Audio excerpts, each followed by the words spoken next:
인사 나누시죠. 주의로 환영하고 축복합니다. 은혜 받으시기 바랍니다. 네. 오늘 제목은 복음에 합당하게 생활하라는 제목인데 여러분이 이제 이게 삶의 생활 방식, 생활 양식이라는 게 있습니다. 인생이 정말 변화되고 싶으면 여러 가지 방식이 있을 텐데 생활 방식, 생활의 양식을 바꾸시면 확실하게 인생은 변화가 되죠. 여러분의 삶의 지금까지 살아온 삶의 방식이 오늘의 삶을 만들었고 또 여러분의 오늘의 삶의 방식은 내일을 또 만들어 갈 것입니다. 그래서 삶의 방식을 바꾸는 것, 생활 양식을 바꾸는 것은 인생을 바꾸는 가장 확실한 방식 중에 하나입니다. 캐나다 노화 연구학자인 데이비드 웨이켄 카이저 박사의 말 중에 이런 말이 있어요. 생활 양식을 바꾸는 것만으로도 3개월 안에 생물학적 나이를 10년까지 줄일 수 있다.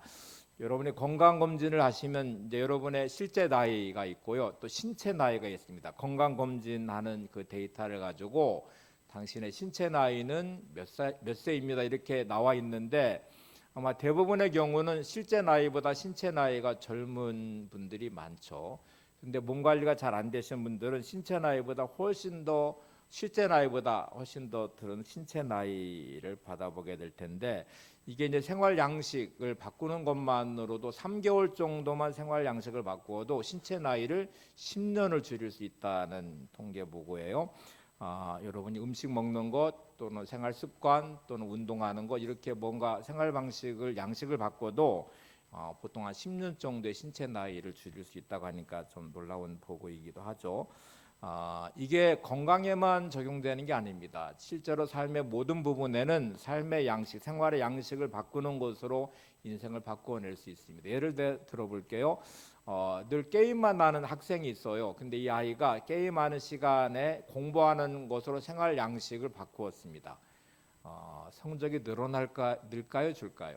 실적이 늘어나겠죠. 분명히 이 시간을 게임하는 시간으로 쓰던 시간을 공부하는 시간으로 생활 양식, 생활 방식을 바꾸면 뭐 얼만큼 실력이 늘지는 모르겠는데 분명히 전보다는 실력은 늘어나게 될 것이 점수는 훨씬 더 잘 나오게 될 것입니다.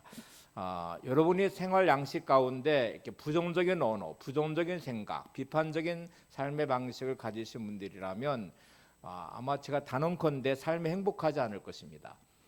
내가 막 부정적인 언어를 쓰고 비판적이고 늘 삶의 방식이 그래요. 누군가를 바라볼 때 안 좋은 점만 눈에 들어오지 좋은 점이 눈에 안 들어오니까 늘 누군가를 비판해요. 언어를 보면 긍정적인 언어보다는 부정적인 언어가 많아요. 감사보다는 불평이 많아요. 이 사람은 단언컨대 절대로 행복하지 않습니다. 그렇게 말하고 나는 행복해, 나는 이게 좋아라고 말은 할 수 있지만 마음속에는 그렇게 말하고 있는 이상은 행복은 없고 기쁨도 없고 은혜도 없고 더더군다나 신앙의 척도로 바라보면 믿음을 우리가 찾아볼 수가 없습니다. 믿음은 말할 것도 없이 믿음의 언어와 긍정적인 삶의 방식과 하나님을 신뢰하는 믿음으로 환경과 문제를 이겨내는 사람이어야 되고요.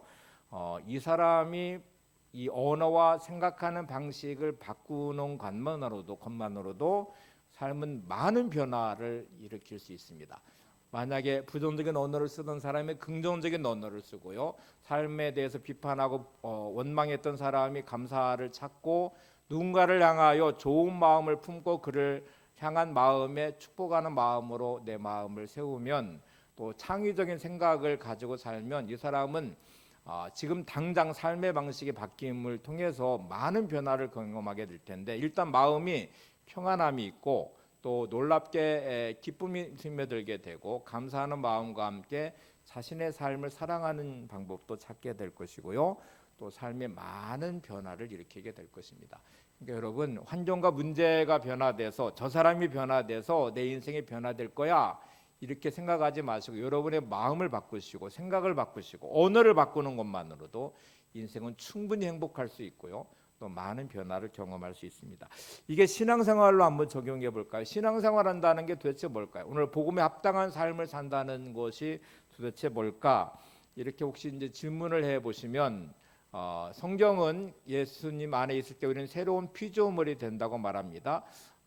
우리가 예수님 안에 있을 때 우리는 새로운 존재로 거듭나게 되고 새로운 피조물이 되고 이제부터 우리의 삶은 새로운 피조물 된 존재로 삶의 방식이 일단 바뀝니다. 세상 속에 살아갈 때 우리는 세상의 구조 안에 시스템 안에서 경쟁 사회 속에서 우리는 경쟁하며 살게 되고 세상적 가치와 방식을 따라 살아가는 삶이 우리의 삶이었어요. 근데 내가 예수를 믿고 구원받은 하나님의 자녀가 되면 순간 관계부터 변화가 일어납니다. 이 땅에 살아갈 때 내가 주인이고 주권자이고 내 마음대로 살던 방식이 이제 관계들이 줄 맺어져 있잖아. 인간관계라는 관계, 혈육의 관계, 우정의 관계, 뭐 이해 관계 맺고 있던 관계가 영역이 예수님을 믿는 순간 하나님이 나의 아버지가 되시고 내가 하나님의 자녀가 되는 관계가 일단 설정이 되고 변화가 일어나게 되죠. 여러분, 고아가 어느 집에 입양이 됐어요. 이 사람의 고아였던 자신의 인생이 관계 안에 들어갑니다. 어느 집안에 부모와 자녀와의 관계에 들어가서 이 관계를 통해 누리는 많은 것들의 변화가 일어나겠죠. 일단 큰 변화는 사는 거처가 변화됩니다. 예를 들어 이 친구가 다리 밑에서 생활하든지 고아원에 생활했던 사람이 어느 집에 입양이 되면 그 집 안에서 살게 되죠. 그리고 그 부모의 것들을 함께 누리면서 생활하게 될 것입니다. 부모의 것이 흘러서 자녀의 관계를 통해서 이제 그 아이에게 들어오겠죠. 근데 이 아이가 정체성이 나는 고아야. 입양이 되고 호적에도 올라가 있는데 나는 늘 고아라고 생각을 해요. 그리고 그 집에 안 들어가요. 늘 다리 밑에 또 생활하고 그래요. 고아원에서 안 나가요. 그러면 관계는 호적상에 연결돼 있지만 관계를 통해 누리는 것들은 누리지 못하죠. 여전히 그는 고아처럼 살 수밖에 없습니다. 우리가 예수를 믿고 새로운 피조물이 되고 하나님의 자녀가 되면 하나님의 것을 누릴 수 있는 자격도 갖게 되고요. 하나님 안에서의 삶이 되는데 많은 분들은 신앙생활을 하면서 여전히 나를 고아처럼 살아요. 그러니까 하나님을 의지하지 않고 이 관계를 통해 누림의 자리가 아니라 늘 내가 내 주인 노릇하고 내 마음대로 내 뜻대로 살아가는 삶을 사는 분들이 많아요. 그러니까 여전히 관계는 변화됐지만 존재도 변화됐지만 가치도 같지 않고 삶도 그렇게 살지 못하는 경우가 많죠. 그러면 우리가 예수님을 통해 이제 새로운 존재가 됐고 새로운 가치를 가지고 새로운 관계 안에 들어가는 삶을 살면 우리에게 요구하는 바가 있습니다. 복음에 합당한 생활을 하라. 사도 바울의 외침입니다. 빌립보서 1장 27절을 보겠습니다. 오직 너희는 그리스도의 복음에 합당하게 생활하라. 이는 내가 너희에게 가보나 떠나 있으나 너희가 한 마음으로 서서 한 뜻으로 복음의 신앙생활을 위하여 협력하는 것과 옆에 분을 보시면서 자녀답게 살아가시기 바랍니다. 하나님의 자녀답게 사시기 바랍니다. 네. 한마디 더 해주세요. 복음에 합당하게 생활하시기 바랍니다. 네. 자, 그리스도의 복음에 합당하게 생활한다는 말은 뭘까요? 그러면 내가 그리스도의 복음에 합당하게 생활하는 것, 자녀답게 사는 것은 말할 것도 없이 내 생각과 나의 삶의 방식을 하나님의 말씀에 맞추는 조율과 조정과 변화가 일단 되셔야 됩니다. 내가 예수 믿기 전에 나의 삶의 방식을 한번 되돌아보세요. 그러면 세상적인 보편적 가치 또는 세상의 방식 또는 내 생각, 내 감정, 내 기준 이게 이제 나의 삶의 방식의 전부이죠. 그러니까 내가 가지고 있는 나의 경험을 바탕으로 한다든지 내가 가지고 있는 지식을 바탕으로 한다든지 감정적인 내 감정에 충실한다든지 또 세상의 윤리와 도덕과 법도라고 하는 보편적 세상의 방식이 나의 삶의 기준이 됐어요. 근데 예수를 믿고 나서 이제 하나님의 자녀가 됐대요. 또 하나님 안에서의 관계로 이제 하나님의 말씀이 되게는 중요하게 되죠. 그러면 기준이 일단 하나님의 말씀이 나의 생각과 마음을 주장하고 하나님의 말씀의 방식에 따라서 삶을 살게 됩니다.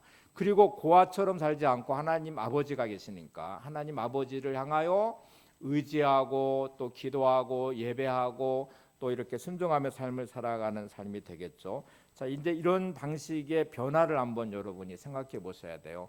내가 이런 삶의 방식으로 삶의 방식의 양식이 변화가 되고 매일매일 삶을 그렇게 살고 있는지 호적에 이렇게 어느 집에 돼 있어서 그 집에서 함께 누리며 살아가야 되는데 여전히 고아처럼 사는 것처럼 하나님 아버지와의 관계가 자녀이고 또 그리스도인이고 복음에 합당한 생활을 해야 되는 사람이어서 지금부터는 말씀이 되기는 중요하고 하나님의 뜻이 중요하고 말씀대로 살아가는 삶의 방식이 오늘의 내 삶이 돼야 되는데 이게 안 되고 있다면 여전히 관계는 하나님의 자녀지만 그냥 고아처럼 사는 것이잖아요. 그러면 이게 어떤 방식으로 변화돼야 되는지 한번 생각해 보죠. 여호수아의 기생 라합이라는 이제 여인이 나옵니다. 여리고성에 살고 있는 직업이 기생이에요. 그리고 정말 운명처럼 그는 불행하게 태어났고 불행한 가정에서 아마 살았을 것이고 여인이지만 기생으로서의 삶을 살아가는 이 여인의 불행함이 존재하겠죠. 이스라엘 백성들이 애굽에서 출애굽을 해서 광야를 40년을 지나서 요단강 동편에 진을 치고 있는 상태입니다. 이 소식이 이스라엘에 대한 소식이 여리고성에 계속 들려오면서 이들은 두려워했다고 그랬어요. 하나님이라는 분이 계신데 그 하나님이 이스라엘 민족을 인도하시는데 애굽의 바로도 치시고 홍해도 가르셔서 길을 내시고 광야를 지나오는데 만나도 주시고 구름기둥 불기둥으로 보호하시고 여러 번의 적들이 있었는데 다 물리쳐 승리했는데 그 이스라엘 민족이 지금 요단강 바로 우리 앞에 동편에 진을 치고 있다 하는 소식이 들려왔어요. 그리고 두 명의 정탐꾼이 여리고성에 들어왔습니다. 여리고성에 있는 왕은 정탐꾼이 들어왔다는 소식을 듣고 군인들을 보내 수색을 하면서 이 이스라엘 정탐꾼 두 명을 죽이려고 합니다. 근데 그 두 명의 정탐꾼이 기생 라합의 집으로 들어왔어요. 아마 여관처럼 주막처럼 그런 역할을 했는지 모르겠는데 어쨌든 그 집에 들어왔는데 기생 라합이 금방 알아봤습니다. 이 사람들이 정탐꾼이구나. 그리고 군인들이 그 집에 와서 이 정탐꾼을 찾습니다. 지금 목숨을 건 어떤 결정을 해야 돼요. 만약에 여리고성에 있는 사람들과 똑같은 가치와 또 똑같은 방식의 삶의 양식을 가지면 반드시 고발해야 되고 내줘서 자기의 가정과 자기의 삶을 지켜야 돼요. 근데 이들은 기생 라합은 결정을 합니다. 두 명의 정탐꾼을 향하여 당신들의 소식을 계속 우리가 듣고 있습니다. 여리고성에 있는 모든 사람들이 이 소식을 듣고 간담이 녹을 만큼 두려워하고 있는데 저는 하나님을 믿습니다. 당신들이 믿는 하나님을 저는 믿어요. 하나님이 어떤 분이신다는 소식을 들어서 저는 하나님을 믿겠습니다. 그리고 당신들을 숨겨서 살려줄 테니까 나중에 당신들이 여리고성의 점령에 들어올 때 저와 우리 가족을 반드시 살려주셔야 됩니다. 이렇게 결단을 하고 목숨을 걸고 두 명의 정탐꾼을 숨겨줬어요. 그리고 그들을 살려주었고 나중에 기생 라합과 그의 온 가족은 구원을 받습니다. 그리고 두 명의 정탐꾼 중에 한 명과 결혼을 해서 자식을 낳았는데 그 자식이 보아스라는 자식, 룻기에 나오는 룻의 남편이 되고요. 그 자손 중에 다윗 왕이 나오고 그 족보는 예수 그리스도의 구원의 족보가 됩니다. 여러분, 삶의 방식을 바꾸고 결단한 한 여인이 그 운명의 굴레 같은 거를 벗어나서 하나님의 구원의 역사 속으로 쑥 들어왔고 또 구원의 역사 안에서 다윗 왕의 계보의 조상이 됐고요. 예수 그리스도의 조상이 되기도 했어요. 이렇게 운명을 바꾸는 결단이 있잖아요. 이게 변화가 대단히 중요한데 지금 여러분은 매일매일 삶은 뭔가 선택을 하시잖아요. 그 선택하는 거를 기존의 삶의 양식, 삶의 방식으로 결정하고 행동하고 말하고 그렇게 살 수 있어요. 그리고 그것은 여러분의 내일과 10년 뒤와 미래를 결정하게 될 것입니다. 오늘 여러분이 만약에 말씀을 통해서 결단하고 내가 복음에 합당한 삶의 양식, 삶의 방식으로 나를 바꿀 것이다 라고 기생 라합과 같이 결단하면 이다음부터의 변화는 하나님의 인도하심과 그 은혜와 말씀을 통한 변화를 경험하게 될 것입니다. 역대상 12장에 보면 이사갈 자손이란 자손이 나와요. 근데 다윗과 함께 동역을 하면서 이제 놀라운 가문으로 세워가는 이제 변화를 일으키는데 그들을 향하여 이렇게 말합니다. 시세를 알고 또 마땅히 행할 길을 알았다고 말합니다. 역대상 12장 32절을 함께 보겠습니다. 이사갈 자손 중에서 시세를 알고 이스라엘이 마땅히 행할 길을 아는 우두머리가 200명이니 그들은 그 모든 형제를 통솔하는 자이며 이사갈 자손 중에서 어떤 사람들이 있냐면 그 중에 시세를 아는 사람들, 잘 분별할 줄 알아요. 이 세상이 어떻게 돌아가는지 지금 어떤 일이 일어나고 있는지 다윗 왕을 통해서 지금 어떤 일들이 이 민족에 펼쳐지고 있는지를 잘 알아요. 그리고 마땅히 행할 길을 아는 이 사람들이 200명인데 이들이 그 모든 형제를 통솔하는 자가 됐다.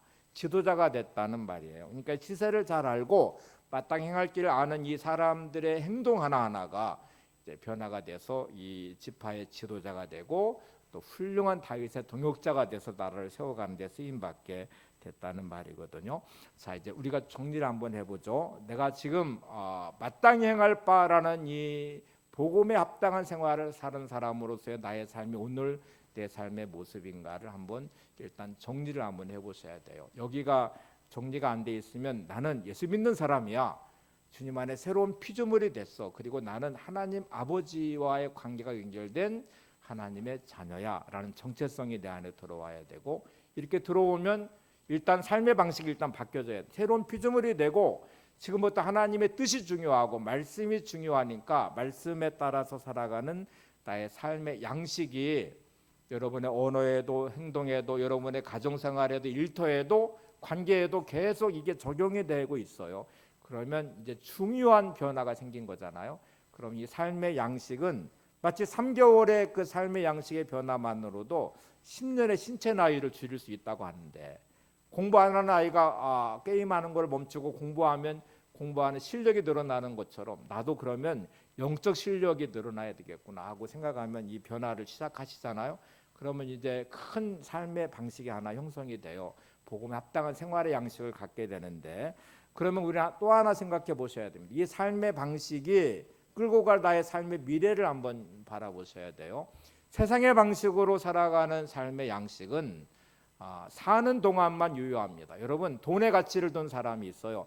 돈의 절대적 가치를 두고 돈 버는 일에 최선을 다하고 그 삶을 살아요. 그러면 세상 사는 동안에 돈을 벌고 그 돈이 주는 유익과 편리함이 존재하겠죠. 근데 그거는 내 생명이 끝나는 데까지만 유효한 것입니다. 그 다음에 죽은 그 이후에는 전혀 효력이 발생되지 않아요. 권력을 추구하는 사람, 지식을 추구하는 사람, 뭔가 삶에 여러 가지 가치를 둔 사람들은 중요하죠. 그리고 그거는 삶에 많은 영향을 줄 수 있죠. 근데 그 모든 것들은 단지 이 땅에 사는 삶까지만 유효합니다. 성경은 이렇게 말합니다. 베드로전서 1장 24절에 모든 육체는 풀과 같고 그 모든 영광은 풀의 꽃과 같으니 풀은 마르고 꽃은 떨어지되. 모든 육체, 모든 인생은 풀과 같은 인생이다. 아무리 젊음이 좋고 또 젊음의 때가 좋아도 나이가 들어가게 되고요. 그리고 그 몸은 점점 쇠해질 수밖에 없어요. 아무리 화려한 인생이어도 꽃과 같아도 꽃은 결국 떨어지게 되어 있습니다. 그래서 모든 육체는 풀과 같다. 그 모든 영광은 풀의 꽃과 같다고 말하고 풀은 마르고 꽃은 떨어진다고 말합니다. 이게 인생이에요. 여러분이 생활 양식이 세상적인 삶의 방식을 가졌다면 여기까지만 유효한 거죠. 근데 성경 그 다음 구절에 이렇게 말합니다. 25절에 오직 주의 말씀은 세세토록 있도다 하였으니 너에게 전한 복음이 곧 이 말씀이라. 영원토록 존재하는 것이 말씀이다. 말씀은 세세토록 있다. 그리고 너에게 전한 복음이 곧 이 말씀이다라고 말합니다. 다시 말합니다. 세상적 가치를 붙잡고 사신다면 살아가는 인생의 동안에 유효하죠. 말씀을 붙잡으셨다면 우리의 가치는 영원까지 연결될 것입니다. 그리고 그 영원까지 연결된 우리의 삶은 오늘을 살지만 우리의 삶은 죽음에 넘어 영원한 하나님의 나라까지 이어지는 가치를 붙잡고 오늘을 사는 것이고, 이제 살고 난 뒤에 우리는 반드시 하나님 앞에 설 것입니다. 하나님 앞에 섰을 때 세상적 가치를 붙잡고 살았으면 반드시 하나님이 이렇게 말씀하실 거예요. 너는 헛살은 인생이다. 내가 너에게 생명을 주고 너의 삶을 이렇게 인도했는데 너는 세상의 전부인 것처럼 그 가치를 붙잡고 살았으니 내가 원한 인생이 아니라고 분명히 말씀할 거예요. 근데 말씀의 가치를 붙잡으셨다면 말씀의 길을 따라 순종하고 오늘을 살게 될 것이고 그 삶의 가치는 영원까지 연결될 것이고 하나님 앞에 섰을 때는 착하고 충성된 종아 이렇게 말씀하실 것이고 수고했다고 말씀하실 것이고 잘 살았다고 말씀할 것입니다. 옆에 분을 보시면서 잘 사시기 바랍니다. 네.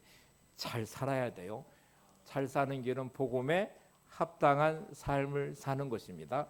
자, 이제 순례자의 노래라는 찬양 가사만 한번 보려고 합니다. 같이 한번 읽을까요? 시작. 저 멀리 배는 나의 시온 성오 거룩한 곳 아버지 집 내 집 내 사모하는 집에 가고자 한밤을 세웠네. 저 망망한 바다 위에 이 몸이 상할지라도 오늘은 이곳 내일은 저곳 주 복음 전하리. 저 멀리 배는 나의 시온성 오 거룩한 곳 아버지 집. 우리는 어디를 보고 있냐면 영원한 하나님의 나라 아버지 집을 보고 있어요. 그리고 오늘 이 가고 있는 이 인생은 망망한 바다 위에 있는 것처럼 고단하고 힘들고 이 몸이 상해도 나는 오늘은 이곳 내일은 저곳 뭐를 한대요? 주 복음 전하리. 이게 제목이 뭐예요? 순례자의 노래예요. 우리 인생은 뭐냐면 순례자의 인생이에요. 여러분, 우리 인생은 순례자의 삶을 사는 것이고 나그네 같은 인생을 지금 살고 있는 것입니다. 어거스틴이 하나님의 도성이라는 책을 썼는데 그 책에 보면 이런 내용이 나와요. 성도의 진정한 도성은 하늘에 있다. 이 땅에 사는 그리스도인은 영원한 나라를 바라보며 순례의 길을 걷는 자들이다. 성도의 진정한 도성은 하늘에 있다. 우리가 순례자라는 말이에요. 인생도 가고 있는 인생의 그 끝에 하나님의 영원한 집을 향하여 가고 있는데 그 하나님의 나라를 바라보면서 오늘 순례자의 길을 걷고 있는 자들이 우리라고 말합니다. 우리는 이 땅의 방황자가 아니라 순례자입니다. 그리고 우리의 삶의 길은 하나님의 나라를 향하고 있고요. 다시 순례자의 끝부분을 다시 보세요. 저 망망한 바다 위에 이 몸이 상할지라도 오늘은 이곳 내일은 저곳 주 복음 전하리. 순례자의 삶에 우리의 삶은 뭐를 하래요? 주님의 복음을 전하래요. 주님이 부활하신 후에 제자들을 향해서 나의 증인이 되라고 말씀하십니다. 이게 복음 전하는 자가 되라고 말씀하세요. 자, 이제 직업하고 제가 본업에 대한 말씀을 드릴 텐데 본업이라는 뜻은 일생을 통해 반드시 이루어야 될 과업입니다. 그러니까 내가 내 목숨을 걸고 반드시 이루어야 될 필생의 과업이 본업이에요. 직업하고 본업은 다릅니다. 직업은 하나님이 내게 주신 소명의 자리인데 여러분이 먹고 살기 위해서 직업도 필요하잖아요. 여러분의 가치를 발휘하기 위해서 또 의미 있는 삶을 살기 위해서 이제 직업이라는 게 중요한데 일단 본업이라는 것은 내가 목숨 걸고 필생에 이루어야 될 과업이 본업인데 본업은 뭐라고 했어요? 주의 복음을 전하는 전도자의 삶을 사는 거예요. 자, 이제 이 전도자의 삶을 살려면 세 가지의 중요한 이제 모습이 있어야 됩니다. 세 가지가 분명해야 되는. 첫 번째는 화면에 떠 있는 대로 전도의 체질화 또는 생활화. 두 번째는 전도의 우선성. 세 번째는 모든 일을 전도와 연결 짓는 일이라고 되어 있어요. 그러니까 내가 본업이 복음 전하는 사람이야, 전도하는 사람이야 라고 생각하면 이게 체질화되어 있어야 돼. 이게 몸에 배어 있어야 된다는 말이에요. DNA 자체가 내가 어디에 가든지 만나는 사람들을 향하여 뭐를 목적으로 하고 있냐면 저 영혼을 구원하는 내가 전도자가 되는 것이에요. 함께 교제하고 함께 만나고 뭘 하는 모든 목적의 그 본질 안에는 저 영혼을 향한 마음이 들어 있어야 되고요. 또 전도하고자 하는 마음이 되어서 이게 체질화되어 있어야 돼요. 그리고 이게 생활화되어 있어야 되고 그리고 우선순위에 있어서 전도가 가장 먼저 우선성을 가져야 됩니다. 우리가 관계를 통해서 전도를 시작하고 있는데 예수 믿지 않는 분들이 우리의 뭐라고 배웠어요? VIP, very important person, 가장 중요한 사람. 그러니까 지금 나한테는 VIP는 저분이다. 예수 믿지 않는 그분이라고 고백하고 있잖아요. 우선성이 있고 또 모든 일을 전도와 연결 짓는 것입니다. 자, 이제 직업하고 연결을 해볼게요. 여러분은 다 직업이라는 걸 가지고 있어요. 이제 나는 직업이 없는데 주부이신 분은 주부라는 직업을 가지고 있는 거죠. 각자 하고 있는 일, 해야 할 일들이 있어요. 근데 직업은 부업이 아닙니다. 부업이라고 생각하면 이제 큰일 나요. 나는 본업이 전도니까 직업은 부업이야. 이러면 여러분은 인생이 정말 많은 부분이 무너질 거예요. 전도도 절대로 될 수 없습니다. 세상에 직업을 부업처럼 생각하는 사람이 소명도 없고 직업의식도 없고 그러면 이제 직장에 나가가지고 나는 전도가 본업이니까 전도만 할 거야 하고 말하면서 전도만 하고 일을 안 하는 사람이 있어요. 그 사람을 보면서 감동이 돼가지고 교회 나올까요? 야, 너를 보니까 진짜 너의 본업이 전도하는 거냐? 직업은 부업처럼 여기니까 너 참 잘 산다. 그렇게 말할 사람은 한 명도 없고요. 감동될 사람도 없고요. 오히려 혀를 차면서 아주 조롱할 것입니다. 예수 믿는 사람들이 어떻게 저럴 수 있어? 믿는다고 하면서 어떻게 저렇게 대충대충 살아? 예수 믿는다고 하면서 저렇게 거짓말을 잘해? 예수 믿는다고 하면서 어떻게 더 이기적이야? 이렇게 말을 하면 그 사람은 본업인 전도가 될 수 없습니다. 아무리 말로 전도해도 아주 사람들은 우습게 할 거고 절대로 교회 나오지 않을 거예요. 근데 한번 여러분 직업을 가진 사람이 소명의식을 가졌어요. 나의 본업은 아까 전도라고 말했어요. 그래서 직업을 하나님 자녀됨의 가치를 가지고 말씀의 하나님의 뜻을 이루는 삶의 터전이 되기를 소망하며 소명의식으로 감당을 해요. 그러면 어떤 일이 벌어질지를 생각해 보세요. 사람들은 경쟁을 할 것입니다. 그런데 나는 동역을 하기 시작할 거예요. 나 혼자 성공하는 것을 넘어서 함께 성공을 추구할 것이고요. 나 혼자 잘 되는 것을 위해서 저 사람을 짓밟고 비난하고 경쟁하는 걸 넘어서 함께 성장하고 돕고 또 함께 뭔가 성과를 만들어내는 길로 가게 될 것입니다. 사람들은 이기적인 마음의 본성을 가지고 있어서 경쟁을 하면서 또 비난하고 비판하고 정죄를 할 텐데 나는 그 사람을 격려하고 세우고 위로하는 관계로 만들어 갈 거예요. 사람들은 이기적인 마음으로 손해보는 걸 싫어할 텐데 나는 말씀을 가지고 손해보는 일을 감당하고 희생을 하기 시작할 것입니다. 그 사람을 돕는 것에 헌신할 것이고 희생하면서 내가 뭔가 손해를 보지만 그 일을 감당하게 될 것입니다. 또 어떤 일을 할 때 거짓으로 하지 않고 정직함으로 손해를 보더라도 내가 맡겨진 일을 감당할 것입니다. 여러분의 모든 직업에 성공하셔야 되죠. 그런데 정직함으로 성공하셔야 되고요. 말씀을 따라 순종함으로 성공하셔야 되고요. 믿음으로 성공하셔야 돼요. 그리고 부자, 사업하시고 장사하시는 분들은 반드시 돈을 버셔야 돼요. 적자 나는 사업을 하시면 안 되잖아요. 근데 깨끗한 부자가 되셔야 돼요. 돈을 벌으셔야 되는데 불의한 방법으로 거짓으로 버시면 안 되고 깨끗한 부자가 되셔야 돼요. 제가 속으로 기도할 때 박성서 회장 이야기를 조금 전해드려서 제가 여러분한테도 말씀을 드렸었어요. 이랜드 사업을 시작하고 나서 그가 이제 이 근육 무력증으로 3년여 앓았거든요. 그래서 시작할 때 많은 기도를 하고 준비를 하고 정말 믿음의 말씀대로 하기를 소망하면서 결단했는데 세운 몇 가지 원칙들이 있어요. 절대로 뇌물 주지 않는다, 거짓으로 사업하지 않는다, 또 술자리에서 뭔가 이렇게 하지 않겠다. 뭐 몇 가지 세운 원칙들이 있는데 이것 때문에 얼마나 많은 공격을 받았는지 몰라요. 세무조사가 수없이 나왔고요. 이중장부 만들지 않았기 때문에 많은 어려움을 겪었고요. 대접하거나 뭐 이렇게 술자리나 뭐 이런 걸 하지 않아서 사업도 많이 어려웠어요. 근데 그의 표현대로 말하면 마치 경기장에서 달리기 선수처럼 출발선상에 있는데 다른 사람들은 자기 마음대로 막 하잖아요. 세무서 직원에게 뇌물도 주고 또는 막 사업할 때 뭔가를 막 해주고 막 그러면서 사업권을 떼내고 하는데 마치 두 발 두 손을 꽉 묶어놓고 저 사람들과 경쟁하라고 달리게 하라고 세우는 것 같은 정말 답답함, 절박함 그리고 답이 없는 현실이었는데 이 믿음의 원칙을 지켜서 성공했어요. 그거는 하나님의 인도하심이었어요. 여러분 믿음으로 서시면 하나님은 역사하십니다. 내가 정직하게 주어진 삶의 자리를 지켜내시면 하나님은 여러분을 통해 하나님 영광을 드러낼 것입니다. 그때 우리의 본업인 전도가 되는 거예요. 여러분의 직업에 최선을 다하셔야 돼요. 정직하셔야 돼요. 그리고 세상에서 적당히 타협하지 마시고 믿음으로 서셔야 돼요. 그래야 하나님이 역사하시는 하나님의 일을 드러내게 될 것입니다.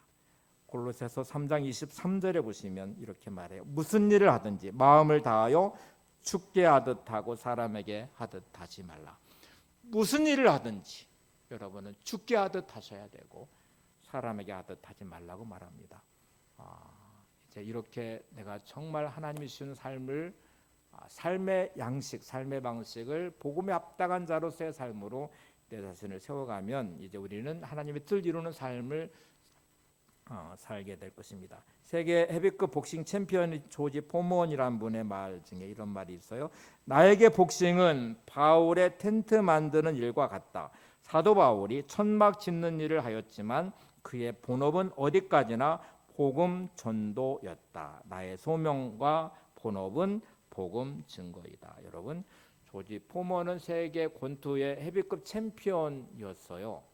근데 그에게는 이렇게 고백합니다. 나는 권투하는 것, 마치 바울이 천막 짓는 일을 하는 것 같이 이제 그런 일인데 이게 직업이에요. 근데 본업은 복음을 전하는 전도자였잖아요. 사도 바울이 나도 권투가 내 인생의 직업이지만 그런데 나의 본업은 복음을 전하는 일이다. 자, 이제부터 중요한 얘기를 해볼게요. 조지 포먼이 만약에 나는 권투가 부업이야, 대충 취미처럼 하고 나는 복음 전하는 거야, 이렇게 본업이 그거야 이렇게 생각했으면 세계 챔피언이 됐을까요, 안 됐을까요? 아마추어죠, 그렇죠? 권투를 아마추어처럼 하고 그래. 근데 프로예요. 그리고 최선을 다해서 헤비급 선수 세계 챔피언이 됐어요. 근데 나의 마음속에는 나의 목적은 챔피언이 돼서 부귀영화를 누리는, 인기를 누리는 훌륭한 권투 선수가 되는 게 목적이 아니고 그 챔피언이 되는 그 명예와 명성과 부를 가지고 나는 주의 복음을 전하는 사람이다. 전혀 다른 방식이에요. 그렇게 생각을 했어요. 그리고 그는 많은 간증을 하고 많은 사람에게 복음을 전했습니다. 그리고 실제로 많은 사람들이 조지 포먼을 통해서 예수님을 영접했고 구원을 받았습니다. 그는 자기에게 있는 이 명예, 부, 인기를 자기가 취하지 않고 하나님의 영광을 돌리는 전도자의 삶을 살았어요. 여러분들은 유명 연예인들의 간증을 많이 들으셨을 거예요. 제가 단언컨대 그분들의 믿음이 여러분들보다 더 훨씬 더 좋다고 생각하지 않습니다. 여러분들도 하나님을 경험하고 여러분들의 간증이 있고요, 또 은혜가 있어요. 근데 왜 저런 분들이 간증을 하면 많은 사람들이 영향을 받고 예수님을 믿고 구원을 받을까? 그분들은 자신들의 탤런트의 영역 안에서 훌륭한 인기 연예인이 됐고요, 그 인기 연예인이 된 그거를 가지고 복음을 전하고 있기 때문에 그래요. 그 가진 인기와 이 알려진 이름을 통해서 자신들의 본업인 영혼 구원을 해서 복음을 전하고 간증을 하니까 많은 사람들이 그를 보면서 예수님을 만나고 있다는 거예요. 자, 이제부터 여러분은 여러분의 각기 삶의 영역에서 챔피언이 되셔야 됩니다. 여러분의 달란트를 잘 사용하셔서 성공하셔야 됩니다. 옆에 분을 보시면서 당신의 삶에서 챔피언이 되시기 바랍니다. 네. 자, 이제부터는 여러분은 여러분의 모든 삶의 자리에 챔피언이 되세요. 나처럼 복싱 선수처럼 유명한 세계 챔피언이 아니어도, 인기 연예인이 아니어도 나는 나를 만나는 사람들 속에서 나는 반드시 믿음의 성공자가 될 것이다. 우리 가정을 말씀 위에 세울 것이고 자녀를 믿음 위에 세울 것이고 나의 삶의 자리에서 나는 반드시 믿음으로 성공할 것이다. 말씀으로 성공해서 하나님이 주신 은혜가 어떤 것인지, 하나님의 영광이 어떤 것인지를 반드시 드러낼 것이고 나를 지켜보는 사람들에게 하나님의 살아계심을 전하고 또 복음을 전하는 전도자의 삶을 내가 살 것이다. 이렇게 결단하셔야 여러분은 여러분의 삶에 하나님의 능력으로, 하나님의 은혜로 성공할 것입니다. 여러분은 반드시 여러분의 직업 안에서, 여러분의 일터 안에서, 여러분의 가정에서 성공하셔야 됩니다.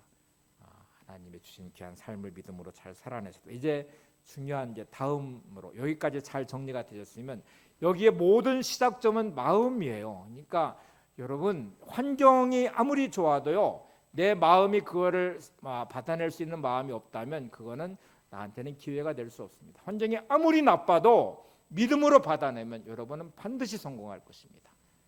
아무리 힘들게 하는 사람들이 많아도 다윗과 같은 마음으로 관계를 무너뜨리지 않고 사울을 향해 나의 아버지여라고 말하고, 지난주 말씀드린 어떤 사람들이 나한테 와도 함께 동역하면서 그들을 세워서 다윗 왕국을 만들어내듯이 반드시 여러분은 성공할 거예요. 그러니까 여러분의 마음이 중요해요. 지금부터 이 마음 부분을 좀 살펴볼게요. 어떤 분이 우리가 날마다 가꿔야 될 것이 세 가지가 있는데 마음이 있고 정원이 있고 가정이 있대요. 어디가 있냐면 정원이 있고 마음이 있고 가정. 날마다 가꿔야 될 세 가지가 뭐라고요? 정원과 마음과 가정이다. 여러분, 정원은 매일매일 여기를 관리하셔야 됩니다. 잡초를 뽑아내셔야 되고요, 또 이렇게 모양을 만들어내셔야 되고요, 또 거름도 비료도 주어서 이렇게 정원을 유지하셔야 돼요. 여러분의 마음도 매일매일 관리하셔야 돼요. 마음은 오만 가지의 생각이 들어와요. 그리고 온갖 것들이 여러분의 마음 속에 담겨져요. 가장 추악한 게 마음이에요. 가장 더러운 것도 마음이에요. 그 마음이 관리되지 않으면 순식간에 무너지는 것도 마음이에요. 여러분의 가정도 마찬가지예요. 여러분의 가정이 관리되지 않으면 어떤 일이 벌어질까요? 사랑하는 마음이 영원할 것 같습니까?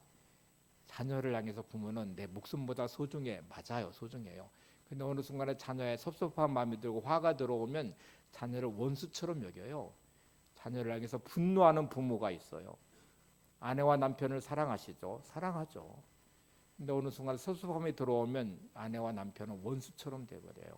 관리되지 않는 관계는 순식간에 무너집니다. 여러분의 가정도 정원 관리하듯이 끝없이 관리하셔야 돼요. 내 마음으로부터 시작되는 나의 마음을 잘 관리하시고, 그렇게 표현되는 여러분의 언어를 관리하시고, 여러분의 행동을 관리하시고, 그래서 가정도 지키셔야 돼요. 여러분의 마음도 지키셔야 돼요. 자, 이제 마음을 성경은 어떻게 표현하고 있는지를 보세요. 에레미야 17장 9절을 이렇게 말합니다. 만물보다 거짓되고 심히 부패한 것이 마음이라.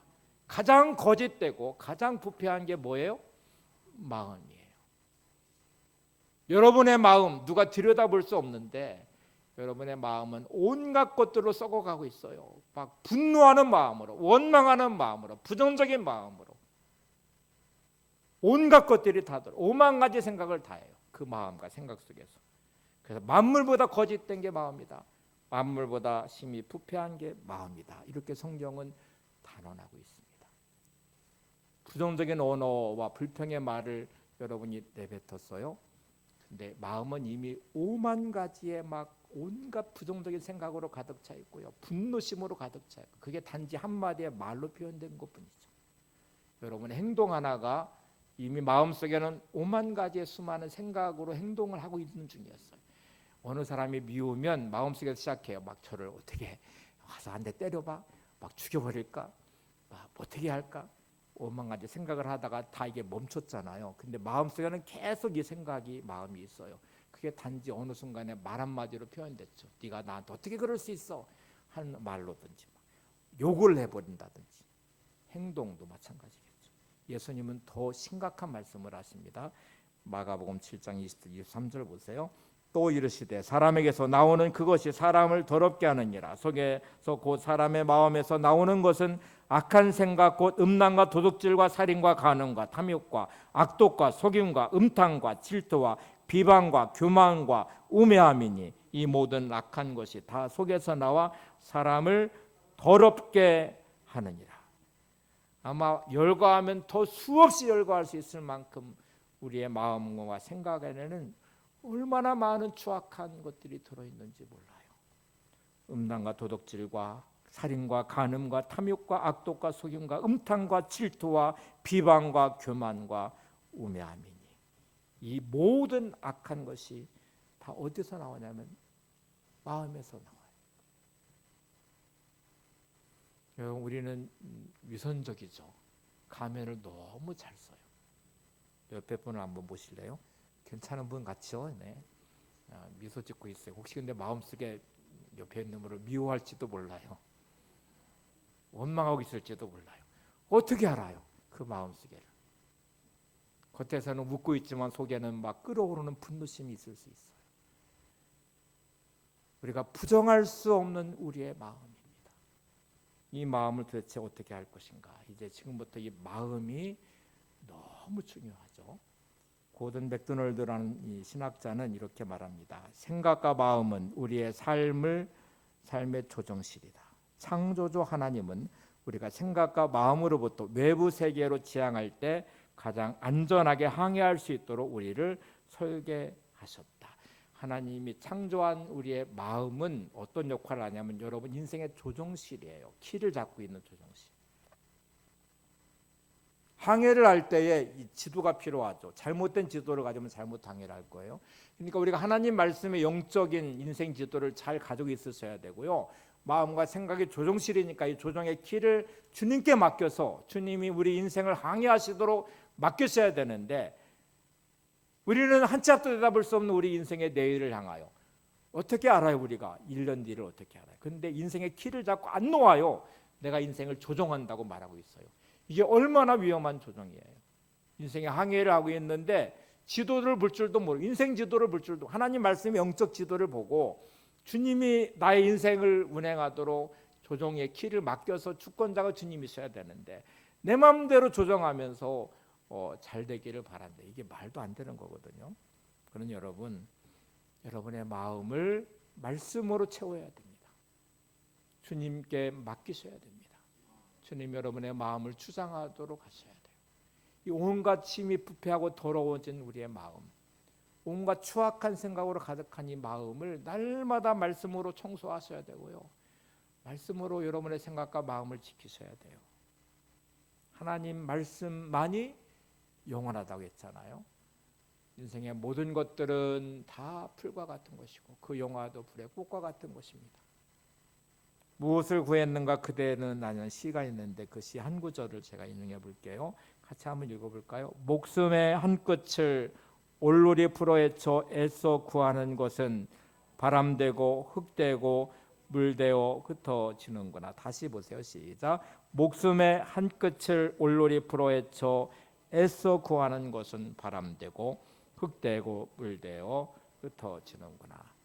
여러분, 우리는 목숨의 한 올을 풀어서 오늘의 시간을 쓰고 있는 거예요. 그러니까 우리는 목숨을 쓰면서 사는 거예요. 여러분의 인생의 시간이 얼마나 남아 있는지 모르지만 여러분의 목숨을 지금도 쓰면서 이 시간을 쓰고 있는 게 우리의 삶이거든요. 그 올놀이 풀어헤친 목숨의 한 올 한 올 풀어서 쓰고 있는 이것이 도대체 뭔지를 봤더니 애써 구하는 게 바람처럼 다 사라지고 흩어져 버릴 것, 흙이 되어버릴 것, 물이 되어서 흩어져 버리듯이 다 헛되고 허망한데 이 목숨을 쓰고 있어요. 여러분의 시간을, 여러분의 목숨을 누군가를 미워하는 데 막 쓰고 있어요. 세상에 헛되게 다 사라져 버릴 것들을 향하여 쓰고 있어요. 그거 다 이제 나중에 보니까 바람 되어서 사라져 버렸고 흙이 되어 버렸고 물처럼 다 흩어져 버릴 것들인데 거기가 진짜 중요한 조라고 그렇게 인생을 쓰고 나서 뒤돌아보는 인생의 시간들이 얼마나 후회하고 얼마나 덧없고 얼마나 무의미하겠어요. 그런 여러분, 우리 인생의 시간들을 이렇게 믿음으로 잘 쓰셔야 됩니다. 이제 우리의 본업은 전도하는 것, 순례자의 인생임을 잊지 마시고 영원한 본향인 하나님의 나라를 향하여 가는 믿음의 순례자가 되시기를 바랍니다. 이제 마지막을 하고 이제 마쳐야 되는데요. 다음 주가 초청주일이죠. 우리 특별히 관계를 맺고 있는 관계를 들여다봤습니다. 여러분 각자가 내가 맺고 있는 관계가 혈연의 관계인 가족일 수 있고 또 이렇게 이웃의 관계일 수 있고 이해관계로 연결되는 관계들을 다 보셨잖아요. 근데 이 관계를 우리가 하나님 아버지의 마음으로 보는 관계로 다시 들여다보니까 믿지 않는 사람들을 향해 하나님은 이 복음이 전해지는 통로가 되기를 원하는 관계라는 걸 알았어요. 그래서 그 영혼들을 VIP로 품고 기도하고 함께 전도하면서 그 영혼을 향해 하나님의 관점으로 바라본 그 영혼을 보면서 내가 맺고 있는 관계를 넘어서 나를 통해 찾으시는 영혼들을 보는 관계로 받았어요. 그러면 이제 우리는 이 관계를 다시 해석해내고 또 관계를 잘 사용하는 게 중요하잖아요. 룻기에 나오는 나오미 이야기를 하고 좀 마치겠습니다. 나오미가 베들레헴 땅에 살고 있었어요. 하나님이 약속한 언약의 땅, 약속의 땅인 베들레헴에서 하나님이 주시는 그 땅을 받아서 살아요. 근데 그 땅에 흉년이 들었어요. 그리고 모압 땅이란 땅은 풍년이 들었다는 소식을 듣고 가차없이 그냥 다 팔아가지고 모압 땅으로 이사를 해버립니다. 다시 말하면 하나님 안에 있는 나의 삶을 세상이라는 풍요로움, 화려함을 보면서 믿음도 버리고 말씀도 버리고 그러면서 세상의 방식대로 막 사는 듯이 이사를 가듯이 갔어요. 그래서 여러분 일주일의 삶을 들여다보니까 나는 하나님 안에서 베들레헴 땅을 버리고 모압 땅으로 가듯이 그냥 내 마음대로 막 살았어요. 세상의 화려함을 쫓아서 세상의 가치를 따라서. 그러다 보니까 기도도 없고 말씀도 없고 예배도 없고 했던 온통 막 내 생각과 감정과 세상의 가치만 들어 있었어요. 자, 그렇게 이제 이사를 간 게 이제 오늘 말씀의 시작이에요. 자, 이제 룻기 1장 6절을 보겠습니다. 나오미에 대해 이렇게 말합니다. 그 여인이 모압 지방에서 여호와께서 자기 백성을 돌보시사 그들에게 양식을 주셨다함을 듣고 이에 두 며느리와 함께 일어나 모압 지방에서 돌아오려 하여. 자, 이 여인 그 여인은 이제 나오미예요. 나오미가 잘 살아보려고 행복하려고 흉년된 베들레헴 땅, 약속의 하나님의 땅을 버리고 이방 땅 모압으로 갔는데 거기서 남편도 죽고 두 아들도 죽고 두 아들 모압 여인 둘을 며느리 삼았는데 두 며느리만 남아있고 자기만 남아있어요. 근데 어느 날 모압은 흉년이 들면서 있는 그 재산을 다 탕진해 버렸고 베들레헴 버리고 온 그 땅이 풍년이 들었는데 그 소식이 들려왔대요. 그래서 돌아오려 하여는 단어가 쓰여졌는데 여기 보시면 이렇게 들었어요. 그 하나 여호와께서 자기 백성을 돌보시사 그들에게 양식을 주셨다함을 듣고. 누가 돌보셨어요?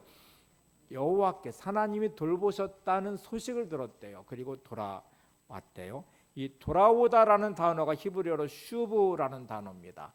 슈브라는 단어, 영어로 말하면 turn back, return이라는 단어 의미가 될 텐데 원어로는 아주 더 중요한 의미가 담겨 있습니다. 책 하나를 인용해 볼게요. 은혜의 타작마당에 누운 룻이라는 책이 있는데요.